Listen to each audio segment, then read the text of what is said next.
तहसील का मेरे एक जन्म में नहीं 7 जन्म में भी कर्जा नहीं उतार सकता। पढ़ा लिखा आदमी हूँ। और लोगों में मेरे ये पीछे भ्रांति है, आज इसको आपके लिए वो मेरा चेहरा ही भगवान ने ऐसा बना दिया। अब ये ना तो कोई लुहार के सुधर सकता ना खाती के छुल सकता।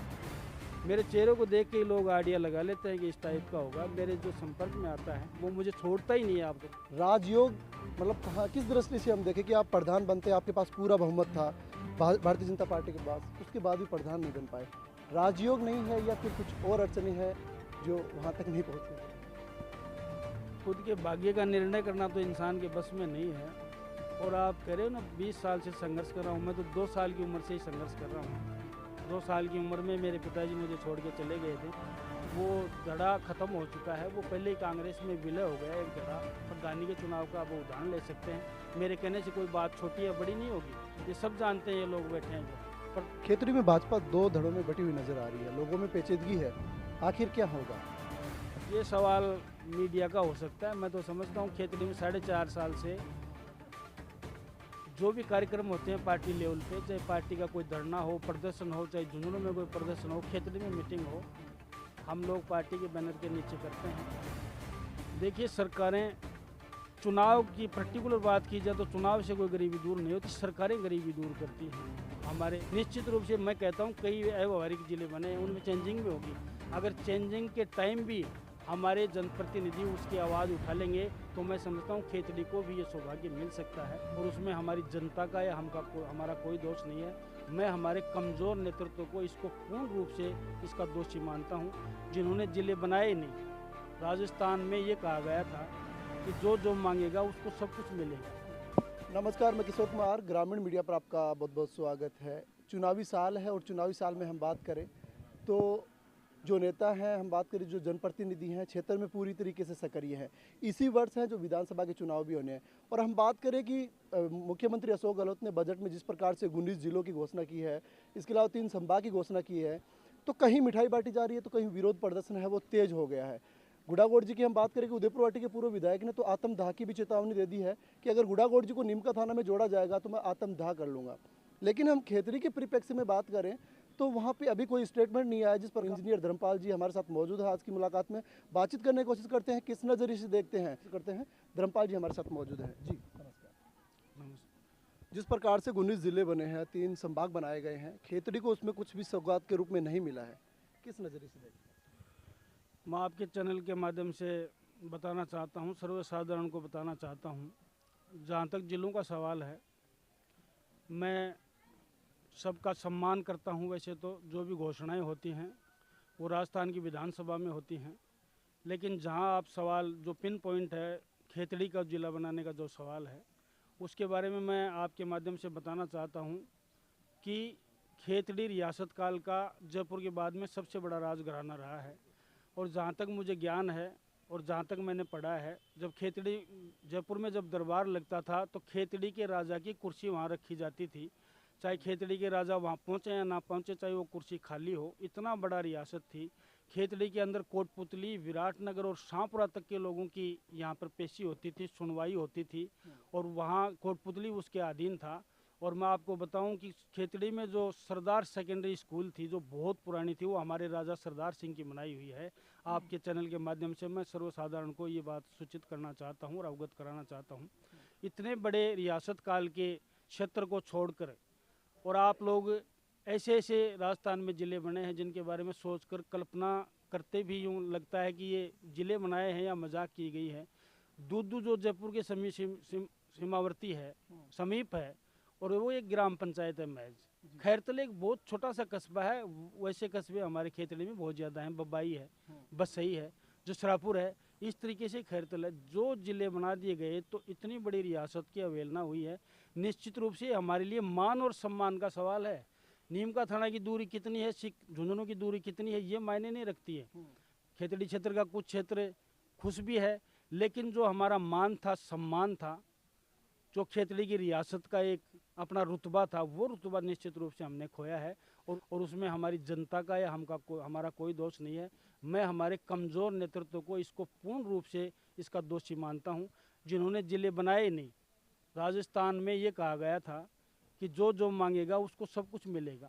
हमारे विधायक ने, यहाँ के स्थानीय प्रतिनिधि ने हमारे ज़िले की मांग ही नहीं की। अगर खेतड़ी की मांग करते तो मेरा दिल कहता है, मन कहता है कि ज़िला बनता, क्योंकि कोटपुतली और नीम का थाना पास पास में ज़िला बनाया गया है।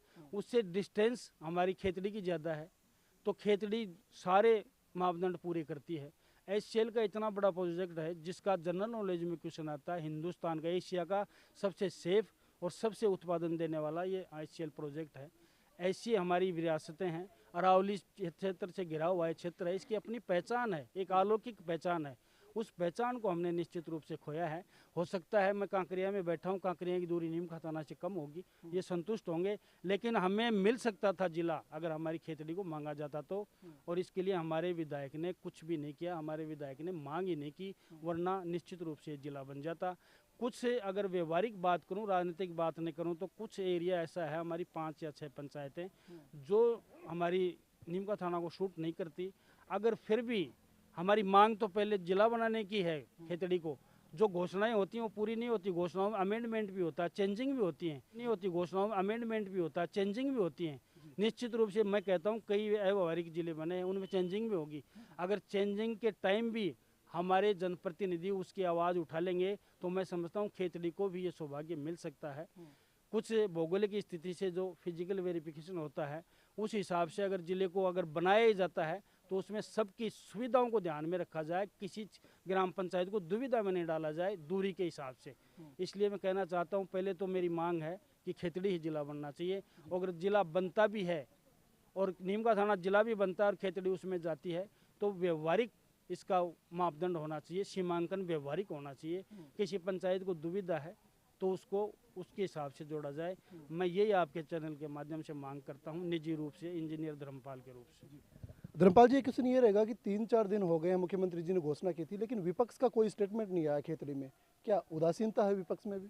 मैं एक बात बताऊं, अगर राजनीतिक फायदे के लिए तुरंत कोई काम किया जाए तो उसको लोग नोटिस करते हैं, सब जानते हैं। आज वो जमाने चले गए जब नेता भाषण देते थे, जनता सुनती थी। आजकल जनता बोलती है और नेता सुनते हैं, क्योंकि जनता सारा ज्ञान रखती है। आज पूरा ज्ञान जनता की मुट्ठी में, एक क्लिक पे पूरा ज्ञान मिलता है। मैं आपको निवेदन करना चाहता हूँ कि जो ज़बरदस्ती भाग भाग के ज्ञापन देने से और जिंदाबाद के नारे लगाने से अगर ज़िले बन जाएं तो मैं समझता हूँ ये हम लोग बहुत पहले कर लेते। हमारी कल ही सभा थी, हमारी एक पार्टी लेवल की सभा थी, उसमें आप तो चैनल के माध्यम से पूछ रहे हो, मैंने ओपन में मीटिंग में कहा है कि हमारा खेतड़ी जिला बनना चाहिए था।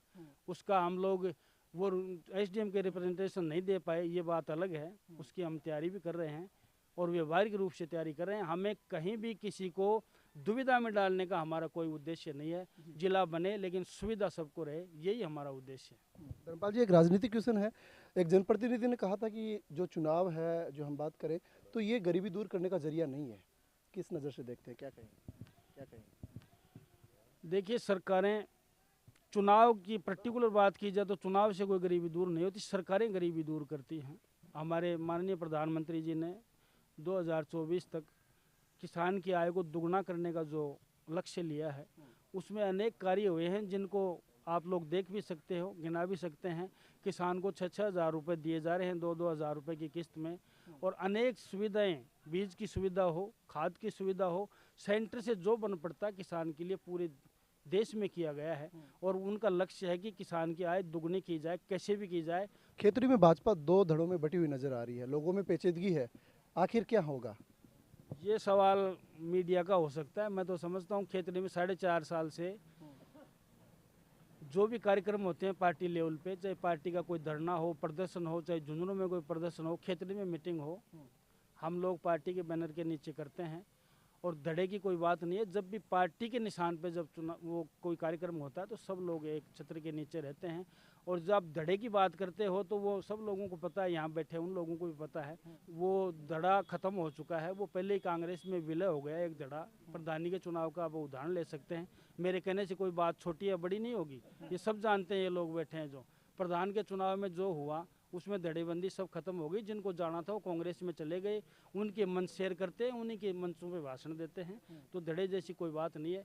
पूरी पार्टी को हम साथ लेके चल रहे हैं। जो भी काम होता है, आज पार्टी हमारे नेतृत्व में यानी व्यक्तिगत मेरे नेतृत्व में नई पार्टी के सामूहिक नेतृत्व में काम करती है और पार्टी की धड़ेबाजी कुछ भी नहीं है। सारे मंडलों का गठन है। जब भी मीटिंग होती है सब लोग मंडल के अध्यक्ष मंडल के पदाधिकारी उस मीटिंग में होते हैं। जो कल ही आप लोगों ने देखा होगा, सभी लोग एक मुश्त होकर हमारी झुंझुनों में जो जन आक्रोश महाघेराव की तैयारी है, हम सब लोगों ने तैयारी की है। धर्मपाल जी, क्वेश्चन लास्ट में ये रहेगा कि जिस प्रकार से आप पिछले 15 से 20 साल से संघर्ष कर रहे हैं, आप प्रधान बनते, आपके पास पूरा बहुमत था भारतीय जनता पार्टी के पास, उसके बाद भी प्रधान नहीं बन पाए। राजयोग नहीं है या फिर कुछ और अड़चने हैं जो वहाँ तक नहीं पहुँचने देने का? खुद के भाग्य का निर्णय करना तो इंसान के बस में नहीं है। और आप कह रहे हो ना 20 साल से संघर्ष कर रहा हूँ, मैं तो 2 साल की उम्र से ही संघर्ष कर रहा हूँ। 2 साल की उम्र में मेरे पिताजी मुझे छोड़ के चले गए थे। संघर्ष मेरा बचपन से ही है और इस संघर्ष में मुझे ऊर्जा भी मिली है और संघर्ष में जीवन को देखने का और लोगों को देखने का मौका भी मिला है। संघर्ष जारी रहेगा। इतने चुनाव पराजय के बाद में मेरी हिम्मत में और मेरी ऊर्जा में और मेरी कार्यशैली में कोई कमी नहीं आई है और ना ही आने दूंगा। जब तक लोग हमें आशीर्वाद प्रदान करते रहेंगे, प्यार प्रेम बरसाते रहेंगे। आप लोगों ने देखा है, जब जब भी मैंने खेतड़ी, नीमका थाना इधर के लोगों को मैंने आवाज़ दी, मौका मिला तो लोग हजारों की तादाद में वहाँ पे इकट्ठे हुए हैं। इसका क्या कारण है? आज भी आपका जलवा वैसे ही बरकरार है जैसे एक विधायक का सम्मान होता है, लोग वैसे ही सम्मान करते हैं? मैं लोगों का सम्मान करता हूँ। अंग्रेजी की एक कहावत है, respect can earn respecting others. अगर आप दूसरे को इज्जत दोगे तो आपको इज्जत मुफ्त मिलेगी। मैं आम आदमी की इज्जत करता हूँ। जो मुझसे बन पड़ता है, जितना बन पड़ता है करने की कोशिश करता हूँ, लेकिन दिखाने की कोशिश बहुत कम करता हूँ। आज की राजनीति में यह है, लोग दिखाते बहुत कुछ हैं, कहते बहुत कुछ हैं, लेकिन करते कुछ नहीं है। मैं अगले को एक बार मिलता हूँ, उसके काम के पीछे मैं खुद लगता हूँ, उसको जताता नहीं हूँ। हो सकता है मेरी ये राजनीति में कमी हो और उस काम का निचोड़ लेके छोड़ता हूँ। मैं चाहता हूँ कि जो बंदा मेरे पास उम्मीद लेके आए, मैं उसका काम करूँ। जहाँ तक जा सकता हूँ मैं जाता हूँ। धर्मपाल जी, एक कड़वा सवाल है जो खेतड़ी में हमें देखने को मिलता है कि लोग ये कहते हैं कि धर्मपाल जी अगर राजनीति में आ जाएंगे, एक बार आपने भी कहा था कि मैं लोगों के राशन कार्ड चेंज करवा दूंगा। लोगों में एक ये भय है कि कहीं गुंडागर्दी कुछ ज़्यादा नहीं हो जाए खेतड़ी में। इस पे आप क्या कहना चाहेंगे? देखिए, ये सवाल ही आपका है, व्यवहारिक है। ये व्यवहारिक सवाल है। मैं पढ़ा लिखा आदमी हूँ और लोगों में मेरे ये बीच भ्रांति है, आज इसको आपके लिए वो मेरा चेहरा ही भगवान ने ऐसा बना दिया। अब ये ना तो कोई लुहार के सुधर सकता, ना खाती के छुल सकता। मेरे चेहरे को देख के ही लोग आइडिया लगा लेते हैं कि इस टाइप का होगा। मेरे जो संपर्क में आता है वो मुझे छोड़ता ही नहीं है। आपको बता देता हूँ, मैं जो मेरे संपर्क में आता है, मेरी कार्यशैली देखता है, मेरा स्वभाव देखता है, मेरा बातचीत का तरीका देखता है, वो मुझे छोड़ता नहीं है। वरना जो व्यक्ति इतने वर्ष तक विधायक रहते हैं उनके पास लोग नहीं टिकते हैं। मेरे पिताजी की पुण्यतिथि पे 25,000 लोग थे, आपको मैं कह सकता हूँ। और मैंने एक छोटा सा, मैंने सोशल मीडिया पे छोड़ा, मैं एक छोटा सा प्रोग्राम कराता हूँ। अगर इस गांव में से कोई गया हो तो धुलंडी का प्रोग्राम करता हूँ, सले मिलन का। ना मैं न्यूता देता, ना किसी को फ़ोन करता। आपको सुनकर ताज्जुब होगा, अब भी जो ताज़ा धुलंडी गई है, सारंडी गई है, उसमें 5 और 6,000 लोगों का आवागमन था। कुछ लोग आए और चले गए और कुछ लोगों ने सीटिंग ली वहाँ पे। तो ये प्रेम है, प्रेम बांटने से मिलता है। और ये जो बातें कह रहे हैं वो मेरे नीमका थाना से इधर आने से पहले ही मेरे विरोधियों ने फैला दी ये बात, कि ये तो इस तरीके का आदमी है। और कुछ मैं भाषण इस तरीके से देता हूँ तो लोग उस बात को हजम कर लेते हैं, भाई होगा ही ऐसा ही, खूंखार होगा। वो मेरी गलती मान लो, चाहे भगवान की गलती मान लो। भाई अभी इस उम्र में ना तो स्वभाव सुधरेगा, ना ये चेहरा बदल सकता।